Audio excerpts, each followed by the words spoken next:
Shalom, salam jumpa bersama saya Romo Amo MSC dalam RSM Renungan 1 Menit. Pada hari ini Rabu 21 Desember 2022. Tentunya semoga Anda dalam keadaan sukacita selalu. Hari ini kita merenungkan dari Injil Lukas pasal 1 ayat 39 sampai 45. Di situ ada kunjungan Maria kepada Elisabet. Dengan tema yang kita renungkan adalah kegembiraan Elisabet karena Roh Kudus. Kita melihat Elisabet ketika Maria datang, dia begitu bersukacita, dia begitu bergembira. Diberkatilah engkau di antara semua perempuan, dan diberkatilah buah rahimmu. Itulah ungkapan luapan kegembiraan dari Elisabet ketika mendengar salam Maria. Karena ketika salam Maria sampai ke telinga Elisabet, melonjaklah anak yang di dalam kandungannya. Saudara, di sini Maria setelah menerima kabar gembira dari malaikat Tuhan yang menyatakan bahwa ia akan mengandung dan melahirkan Yesus, mengandung dari Roh Kudus, dan di situ dia pergi kepada Elisabet untuk menyampaikan kabar gembira ini. Dan betapa dia dapatkan juga Elisabet dalam suasana kegembiraan. Elisabet bergembira karena bertahun-tahun lamanya dia tidak subur, dia mandul. Tetapi kemudian berkat kemurahan Tuhan, berkat doa-doa yang dijawab oleh Tuhan, Elisabet akhirnya mengandung seorang anak laki-laki. Kegembiraan yang kedua, bahwa Elisabet dia mengandung seorang anak laki-laki yang istimewa. Istimewa bagi kerajaan Allah, karena anak ini ditentukan untuk mempersiapkan jalan bagi Mesias, mempersiapkan jalan bagi Tuhan dengan warta pertobatan yang disampaikan untuk persiapan jalan itu. Satu sukacita kegembiraan yang luar biasa bahwa anak ini adalah anak yang istimewa. Kegembiraan Elisabet yang ketiga karena dia mendapat kunjungan Maria, Ibu Tuhan. Saudara, kegembiraan Elisabet ini bukanlah sesuatu yang berjalan begitu saja. Elisabet juga mengalami suatu saat-saat di mana dia mengalami ujian dari Tuhan. Dia mengalami saat-saat di mana kegembiraannya itu memang teruji. Kesulitan tentunya hamil di usia tua. Sangat manusiawi, bukan?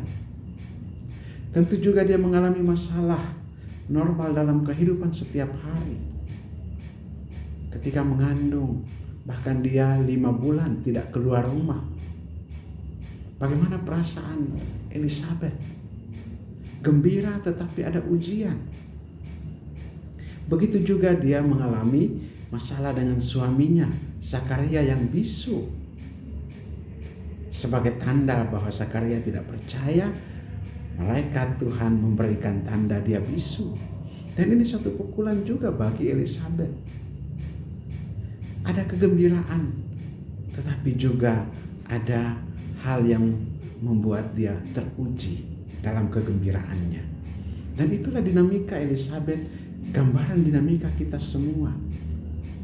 Di dalam suasana tertentu kita mengalami kegembiraan, tetapi di suasana yang lain kita mengalami kegembiraan kita diuji dengan berbagai cobaan, dengan berbagai kesulitan, dengan berbagai penderitaan. Bukan Tuhan mau supaya kita menderita, tidak. Tetapi situasi-situasi ini menguji kemanusiaan kita, menguji iman kita. Semoga kita diteguhkan dan dikuatkan seperti Elisabet. Dan semoga kita juga mengalami kunjungan Maria di dalam hidup kita yang membawa Yesus sukacita kita. Sehingga di tengah kesulitan dan berbagai tantangan dalam hidup ini, kita tetap mengalami sukacita. Karena sukacita berasal dari dalam hati kita, berkat iman kita, berkat kedekatan kita dengan Tuhan dan Bunda Maria. Mari kita berdoa. Allah kekal dan kuasa, kami mengucap syukur dan berterima kasih atas karunia, rahmat dan berkat yang Kau berikan kepada kami, terutama melalui Santa Peran Maria dan Elizabeth, dua bersaudara yang bersuka cita karena Roh Kudus, dua bersaudara yang bersuka cita karena karya Tuhan, dua bersaudara yang bersuka cita karena mengalami sentuhan, mengalami dan mengandung Allah sendiri.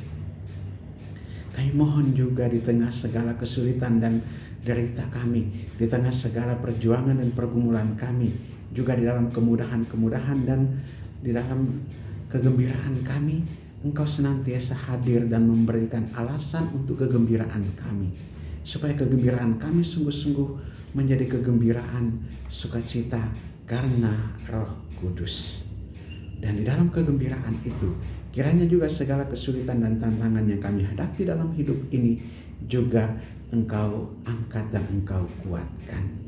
Doa ini kami sampaikan dalam nama Yesus Kristus Tuhan dan Juru Selamat kami yang hidup dan berkuasa kini dan sepanjang segala masa. Amin. Berkat Allah yang Maha Kuasa turun dan tinggal atas saudara sekalian, Bapa dan Putra dan Roh Kudus. Amin. Saudara terkasih, bila Anda berkenan dengan renungan ini dan channel YouTube ini, silakan Anda subscribe kalau belum subscribe channel ini dan kasih tanda lonceng untuk update semua renungan yang akan saya bawakan setiap hari tentunya. Dan bagi saudara-saudara yang mau membagikan renungan ini, silahkan bagikan kepada saudara-saudara seiman lainnya. Dan bagi yang mau memohon doa, silahkan menulis di kolom komentar agar wujud-wujud doa Anda juga dapat saya doakan dalam doa pribadi maupun ekaristi. Shalom, Tuhan memberkati.